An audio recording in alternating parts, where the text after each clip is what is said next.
Hello.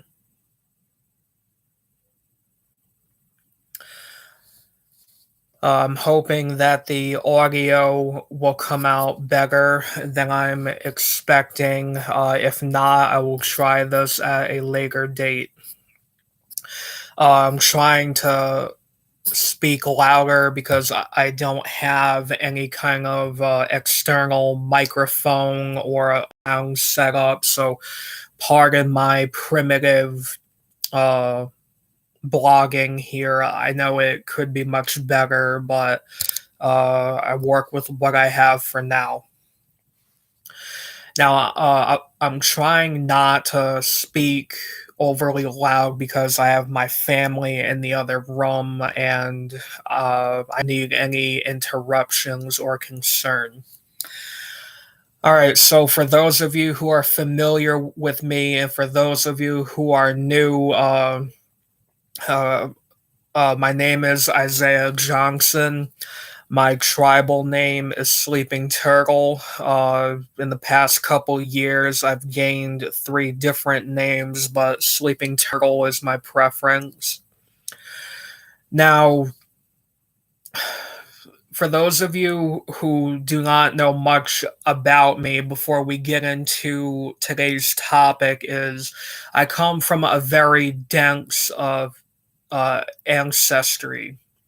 I come from a heavily mixed family where there's honestly a couple hundred of us living today.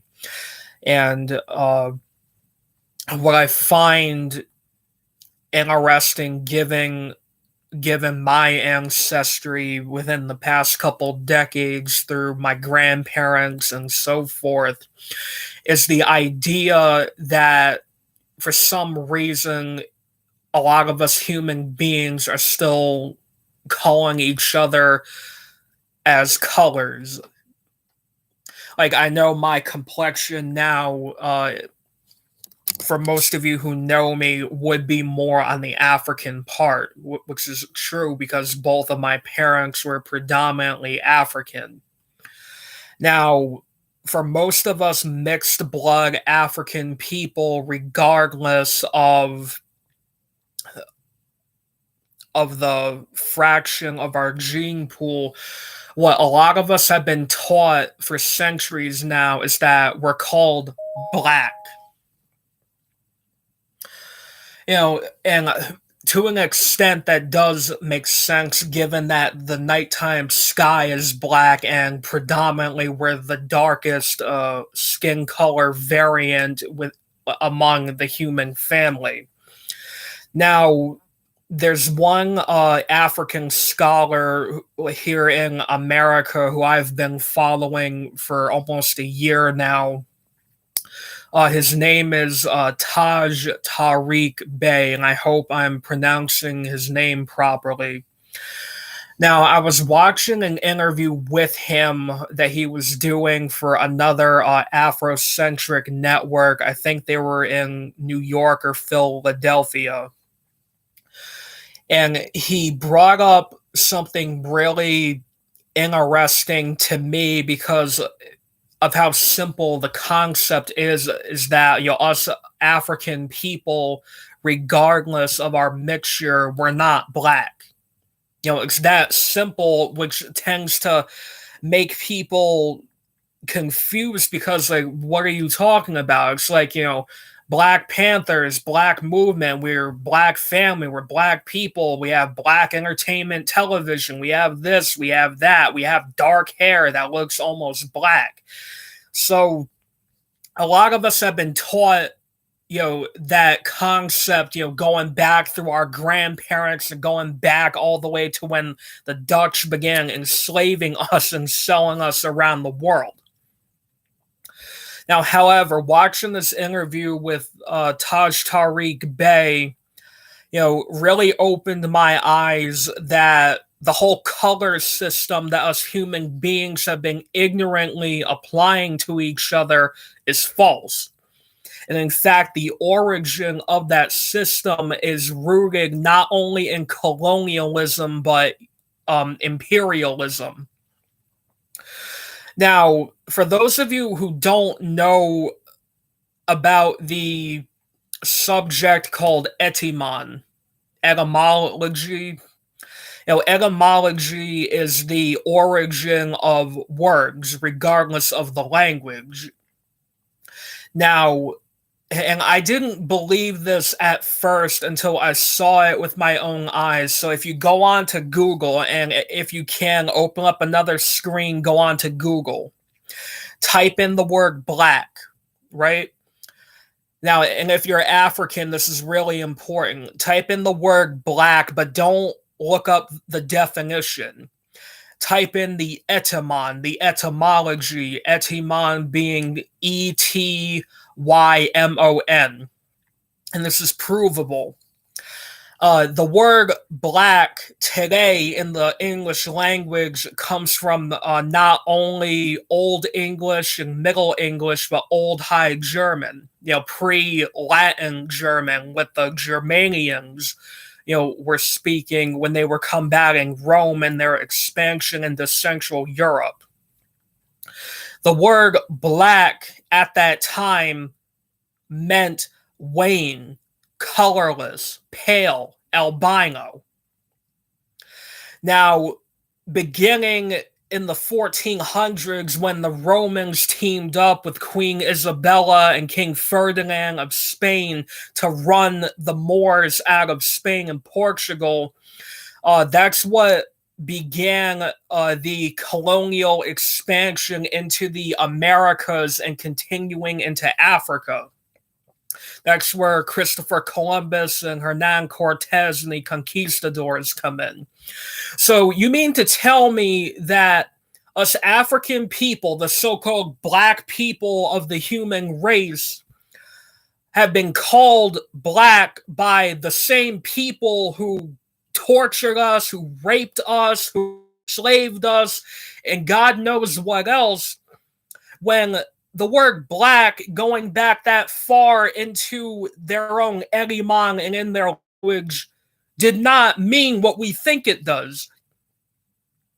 So I genuinely am bothered and annoyed by my fellow African people, regardless of what your mixture is, that we continue to call ourselves black because it was the Europeans who called us that when they were enslaving us from Africa. And even beyond that, our African kings and queens were selling their own people off to these conquistadors and the English and the French and the Italians and the Dutch especially, because that color system was a way to categorize us not as human beings, but as property, as cattle, as animals. And the same thing happened to our cousins, the Aborigines in Australia. That this color system is continued to this very day, not just upon us African people, but upon the entire human family. That Europeans have been calling themselves white, and they're calling everybody else some other color, calling Arabians brown and indigenous Americans red and East Asians yellow and the actual Indian people brown. Come on. Now, this is, for the last couple years, really, ever since I was a young child, stereotypical African American identity crisis, because we've been groomed by these colonial overlords to this day, to not only resent the way we look, but to hate ourselves and each other. Now, what I don't understand is why, with the modern, internet capabilities, or the fact that most of us don't want to, pick up a damn book and read, like the dictionary or a thesaurus, for example, to actually look up what these words mean. Their original meaning, the timeline of the word before its modern context. So the fact that Europeans way back when in the 1400s, who knew what the word black meant, that it really referred to them, the indigenous people of Europe, and they're applying it to us because they don't value us as people. And they never did. And our own kings and queens on the motherland were selling us because we either owed money to the kingdom, so they give us up in exchange for goods from Europe. And even learning that fact in high school that our African monarchs were, you know, willingly giving away their own subjects, like for currency, for food, for weapons, for anything else that was considered more valuable than a human being. Men, women, children, the old, the young, didn't matter. If you were expendable, like you were off going on a ship across the Atlantic. Now, pardon me for being on my soapbox, but being of several different minority communities, this has to be talked about. The fact that among ourselves we're refusing most times to acknowledge our ethnographic continental bloodline in favor of the social engineering color system that is purposely in place to divide us. Now, I understand I have the big dream catcher and the medicine wheel around my neck and my Cherokee turban and whatnot, because that's part of my ancestry. But the fact is, especially in the indigenous community, and I've witnessed it for years, that because most of us of Aboriginal blood in the Americas are amalgamated by nature at this point because of our history, those of us who are quote-unquote dark red, like me, are considered more native than those who are light red, or the Europeans who have been amalgamated with indigenous blood. Now, that stupid system that we've been using on our own people is still a colonial invention to divide us. That you're not red enough, you're not Narragansett enough, you're not Aztec enough to qualify as one of these people. So why is it that us indigenous Americans need a special identification card to prove our ancestry? Right? Now, why is it that for us specifically, we have to adhere to that custom so that we can enact these federal treaties that the damn government broke every time because it was they who wrote them to begin with? I mean, the fact that even going back to the conquest of Mexico, how the Mexica, the Aztec, were not only the imperial powers of the Mexican nation, but they were purposely dividing the lesser tribes as human cattle to sacrifice them upon the altar. Why do you think the Aztec kingdom fell? Because they pissed off their own neighbors so that they were easily swindled into paying fealty to Spain. All this stuff that you can look up, but the problem with our education system is that it's not taught. The real history of every nation occupying North and South America. And it just bothers me, that to this day, us Africans are still calling each other black. Black Lives Matter, Black Panthers, Black entertainment television, Black culture, Black music, Black poetry, Black everything. And the majority of us don't even know that the word black refers to the European people going back to the 1400s. And even aside from that, I mean, really since about the 1970s, after, Dr. King, Malcolm X, Fred Hampton, Huey P. Newton, even though he was in the 80s, and several other of those civil rights people, the revolutionary men and women, when they died, a lot of us African people in the United States lost our way at about 1970.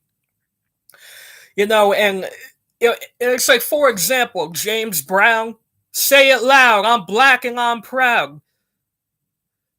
Like, I mean, no disrespect to James Brown's musical career, but it's because of musicians like him who did not know any better because for centuries their ancestors were taught that they were black. But why is it that even at that time, you could look up the word black in the dictionary, and then depending on which one you have, you can find the etymology of it and find its original meaning. Like I recently posted on my personal Facebook, and I'm not gonna read it word for word, but the fact is, your Europeans are not white.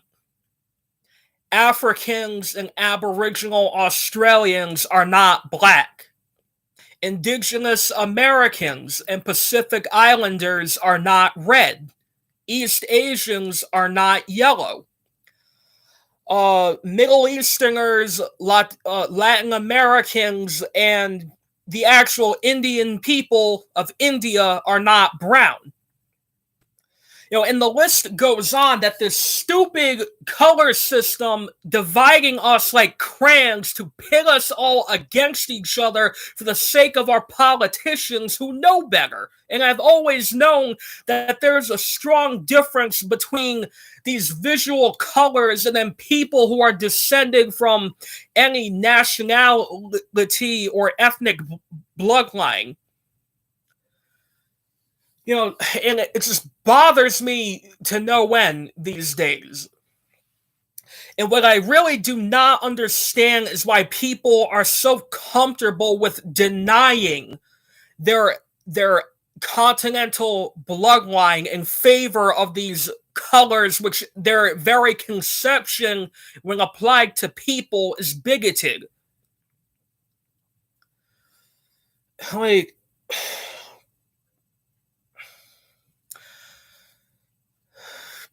if any of this makes sense to all of you, if you know your ancestry, dive into it. Doesn't matter from what continent or which part of the continent you're descended from. Learn. Now, for example, going back into the really the middle and the late 20th century, the origin of my family as it is today. Now, on both sides of my family, predominantly most of us are African. There are several men on my mother's side of the family going back probably a century and a half. A lot of them had indigenous wives, whether if they were Narragansett or Cherokee or Wampanoag or Algonquin or Passamaquoddy or Nipmuc or Pequot.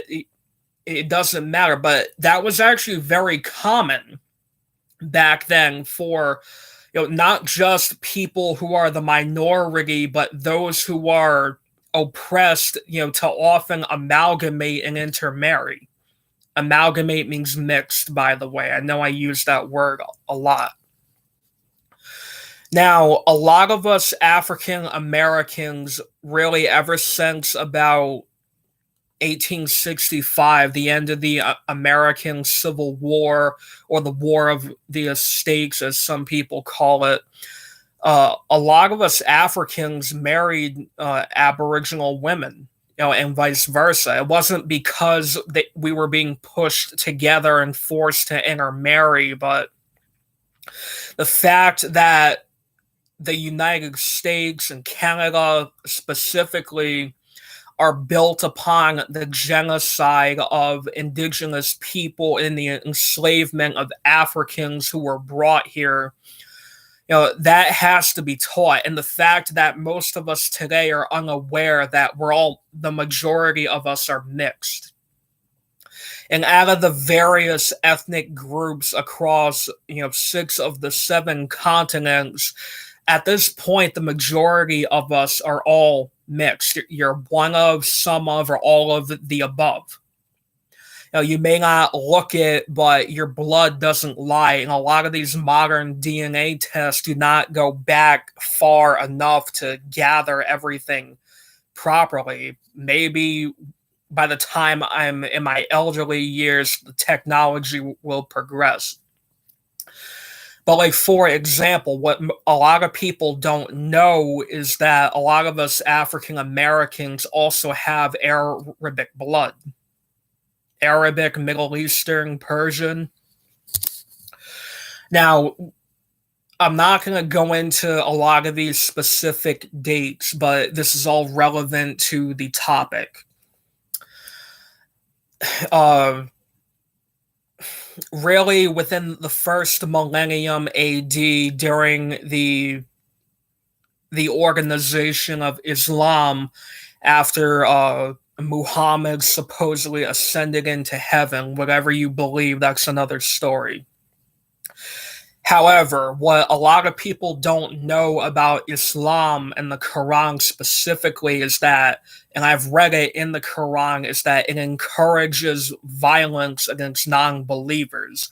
Now, I'm not trying to be an Islamophobe or anything like that, but if your scripture preaches that, there's a reason why you have radicalization for any religion.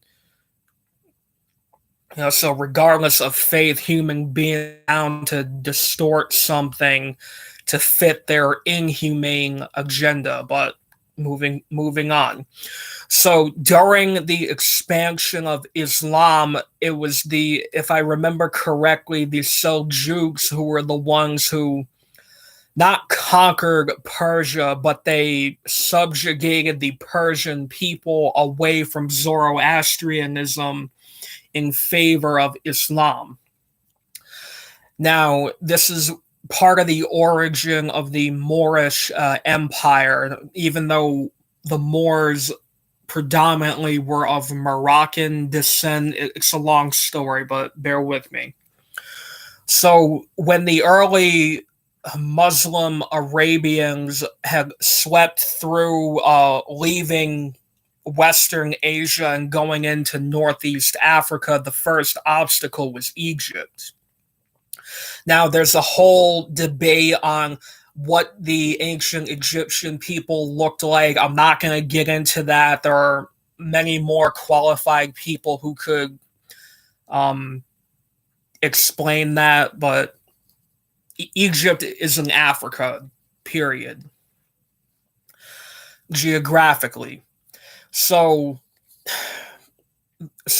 the fall of Egypt, was not only a multi-party attempt, like, for example, Rome did it, Macedonia did it, the Persian Empire tried to conquer Egypt, but the fact that these early Muslims were following what the Quran said, way back when, their purpose politically was to not only enslave people, but to slay people who did not worship Allah. Now, don't get it twisted. Just because I'm wearing a turban does not mean I'm a Muslim. I'm not.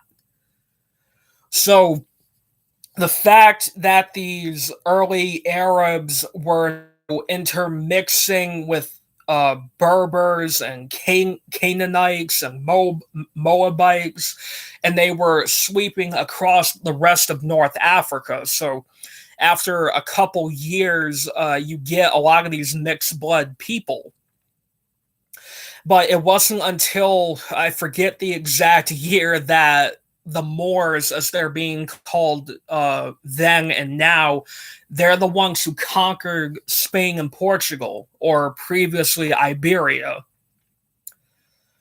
Now, the Moors also ruled Malta and Sicily, which is part of Italy. But where I'm going with this is that this is why you get dark-skinned Spaniards, dark-skinned Italians, and dark-skinned Portuguese people. It's not just because of the Azores or the melting pot that is the Mediterranean. It's because of this rampant imperialism that human beings of every nationality or ethnicity have done. So the fact that even in Europe and even in the Americas that they'll say that Italians aren't white, that Spanish people are not white, that Portuguese and Maltese people aren't white, but they're all European. But for some reason, if you're not labeled white in the United States, then you don't count, that you have no rights, that you don't have representation. And this is why, for example, at that time, British people had all the rights. Meanwhile, the Irish and the Italians were basically second-class citizens within their own continental bloodline, being European. Come on.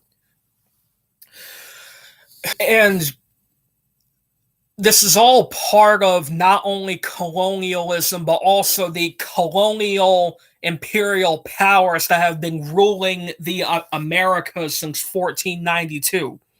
I mean, we're going into 29 years of being under foreign occupation while being amalgamated with all these other ethnic groups because America has always had the audacity to want to colonize other countries. Well, Europe and America having that audacity, and yet they complain about immigrants coming into their territories. Come on. Now,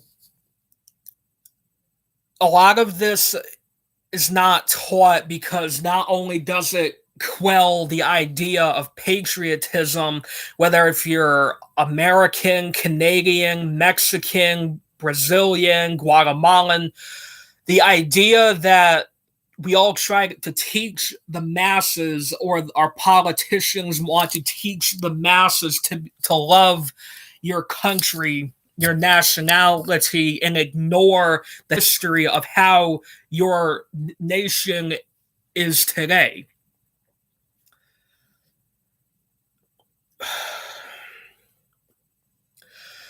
Like, for example, going back to my grandfather's time, they would use every different word in reference to us African people except African. They'd be calling us black, colored, Negro, the N-word, or coon, or any kind of slur that they could come up with. Like, if I was looking like this back then, some people would probably be calling me the red man's ancient mama or whatever. Stupid crap like that. But part of the issue is that not only of the fragility of Europeans in this country, it also comes down to the insecurity of us people who are minorities. What do I mean by that? So, the fact that a lot of us can't handle being called African or indigenous or East Asian or Arabic or Persian or Indian and all this stuff because we keep playing into colonialism by using these color terms. It's all fraud. I mean, the fact that us indigenous people, ever since freaking Christopher Columbus, have been called Indians, which I will say for 1,000,000 times after I die, Indians come from India. Us indigenous people, we're not Indians, we're not Injuns, we're not Redskins, we're not Chief Wahoos, we're not any of those stupid slurs that settlers have been calling us for centuries, and now these other minority groups don't even know how to identify us properly. And the fact that a lot of my fellow indigenous people in one breath would be saying, we're indigenous, we're aboriginals, and then in the next breath they'd be calling themselves Indians. People saying, indigenous resistance, blah blah blah, but then they be calling, the rural areas of America Indian country. There is no Indian country in the Americas. This is not India. And the fact that most of my fellow indigenous people don't understand the difference between an Indian and an indigenous American, or for some people who aren't aware, an indigenous American is a Native American, but even that is not clear. Because anybody born in any country is a native of that country in terms of the legality of it. So when I use the word indigenous, I do not mean Indian. When I use the word indigene, which is singular for indigenous, I do not mean Indian. When I say indigenes, which is a plural for indigenous people, I do not mean Indian. North and South America is not India. Get it straight. Now, and I know this is going to come up in later episodes, and it doesn't bother me to keep talking about it, because the majority of us who have been lied to our whole lives by being called Indian or Injun or Redskin or any term like that, what we have to do is liberate ourselves by doing some damn homework on our own ancestry and our history before we start labeling ourselves out in the community as something we're not. The same problem even back in the civil rights movement with African people. They'd be calling themselves black or Negro or colored or any stupid term like that instead of their continental bloodline demonym of African. This is all fraud, and this is part of the reason why the higher-ups within the government and in Europe are laughing at us African Americans, because the majority of us do not know any better, because we don't think that reading a book is a good thing to do. Like, that's the white thing, that's the Uncle Tom thing, or it's like, that's not black stuff. The majority of us are ignorant by our own choice at this point. We can't use slavery as an excuse to keep ourselves mentally and socially ignorant of our own identity. Slavery is not an excuse anymore. Like, is its negative impact valid? Yes. Was it wrong? Yes. Should it have never happened? Yes. But it's 2021. We've had 529 years now to not only think of ourselves as human beings, but to also liberate ourselves from the colonial powers who have socially engineered like the very words we use in their favor, both in a legal format, a social format, and a political format. Like, part of the reason why a lot of indigenous Americans still call themselves Indian is because when those federally recognized tribes are trying to reference all of those broken treaties that the government wrote and broke, if they don't call themselves Indian, then they have no legal case in court because those treaties refer to Indian people. But still, that doesn't solve the problem just because you go from saying indigenous out there in the street when you're marching to in the courthouse calling yourself an Indian. Stop.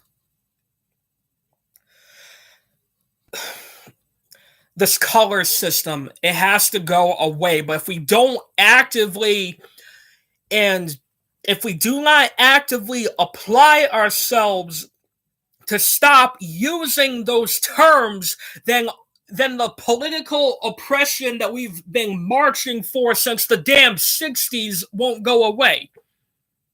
I mean, the fact that even people like Dr. King or Malcolm X or Fred Hampton or Huey P. Newton or Elijah Muhammad or Noble Drew Ali, before he became prophet of the Moorish Science Temple, would be calling themselves black, But it wasn't until the Moorish temple started studying Etemon and began finding out that this entire black brand name is completely false. And one thing you have to remember is that when these colonial empires, regardless if they're European or East Asian or Arabic or indigenous, when they become imperialized, they will come up with very intricate, creative ways to keep the people socially, mentally, and emotionally not only damaged, but enslaved to their own ignorance. And part of the reason why I'm wearing these clothes right now is not only to represent my dense ancestry, but also to shed light that the majority of human beings at this point in time are mixed. We're amalgamated. There are very few, if not no full blood anything anymore. And it was inevitable given how beautifully diverse all of us human beings are in our visual beauty that you could not prevent, interracial couples from happening. You couldn't. It was inevitable that when the earliest of these human beings began meeting their neighbors on the other continents, love was bound to happen. I mean, my grandmother, who passed away almost 2 years ago now, was a French and Scottish woman with natural red hair. Now, she married my grandfather in the 50s, but one thing that I'm going to tell you right now, it wasn't my grandfather going after my grandmother. No, she wanted him.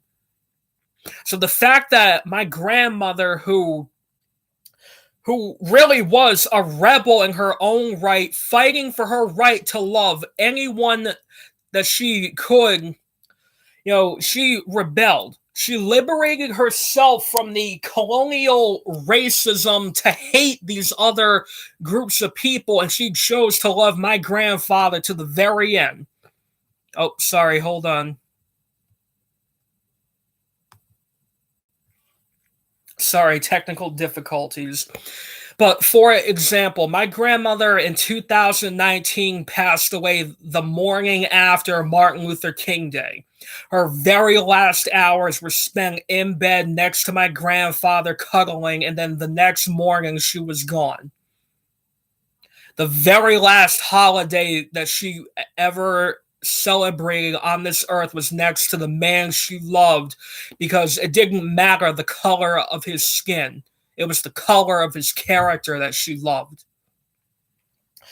So for that story to be not only a storytelling heirloom of my bloodline identity, that makes me proud to be missed. I don't care that my grandmother was descended from colonial imperialists. I don't care at that point, because she rebelled against not only her forefathers who hated people that looked like me, but she rebelled against her own family who tried to bar her from seeing my grandfather.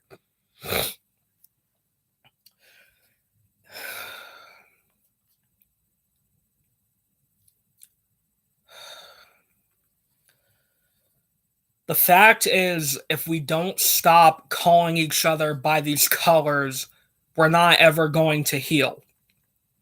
We're not ever going to progress. We're not ever going to see each other as human first, and then the ethnic identity underneath that. We're all human. We're not white. We're not black. We're not brown. We're not red. We're not yellow. We're all human. It's the continental bloodline identity that categorizes us as different breeds of human beings. We're all human. So treat yourself as a human being and everybody else as one. And if you're curious about somebody's background, Don't be saying, well, are you black? Are you white? Are you something else? You know the names of the continents, don't you? Use those. And if you're really not sure, be creative with how you ask the question, but be nice, be polite. I've had people ask me if I'm uh, if I'm Arabian, if I'm Indian, if I'm Persian, if I'm uh, a few different things. I mean, one of my first bosses when I began working thought I was Puerto Rican, and he knew me ever since I was probably 6 or 7 years old. Around that time, he thought I was Puerto Rican. I mean, I never condemned him for that. I wasn't offended by it. I mean, that was kind of a compliment to me, given that the Latin American population as we know them today are mixed. They're not completely Spanish or Portuguese. They're not. And the only reason why they look as beautiful as they do is that they're descended from the Iberian conquistadors who colonized Central and South America, meanwhile, while bringing slaves and then having everybody, mix, which a lot of the times was not consensual. And until a couple centuries go by, we get the Latin population as we know them now. So whether if you identify as Latinx, Latino, Latina, Hispanic, whatever the terminology is, you are mixed. You have African, you have the Moorish bloodline, running through your veins because most African slaves were Moors. Moor spelled Moor. So, and even when I tell other Latinx people the origin of their bloodline as it is today, they're shocked. Like they're completely flabbergasted that all that time they're thinking that they're brown somehow and they're mixed between European, Indigenous American, and African. That's where their beauty comes from as we know it today. They're all mixed. And before any of you get it twisted, I'm not shaming European people today. I'm not. The people who have been born in the past few centuries or so are not responsible for what the conquistadors or the pilgrims or what the Romans have done. I'm not saying that. What I am saying is the European people who have been calling themselves white, they're not white. They're European. And I'm also saying that we can't always blame the descendants of people for what their forefathers have done. We can't always do that unless you were directly associated with the crimes against humanity that happened. You can't just go out in the street and blame the next British person, for what the Pilgrims did, like on the Mayflower and leading up to their conquest of New England. You can't do that. Because if we start discriminating against people like that, then it never ends. Because those same people in Europe can cast a stone at African people because it was the Africans who conquered Spain and Portugal, Malta and Sicily. So where does it end?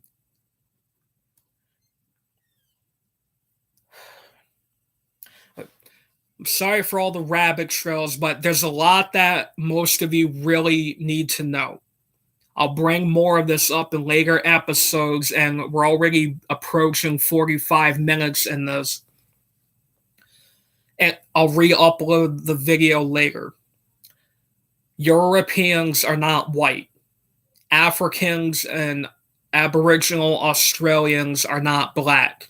Indigenous Americans and Pacific Islanders are not red. East Asians are not yellow. Latin Americans, Middle Easterners, and Indians are not brown. We're all human. Stop stop the colorful nonsense now. All right, so if you've watched this long, I would appreciate it if you share the video, like it, subscribe, do whatever you want, but it would help the channel grow. All right, everybody, this is Sleeping Turtle. Thank you to the one person who has sat through this whole thing. I appreciate it. I hope you learned a few things from it. And thank you all for watching. Take care.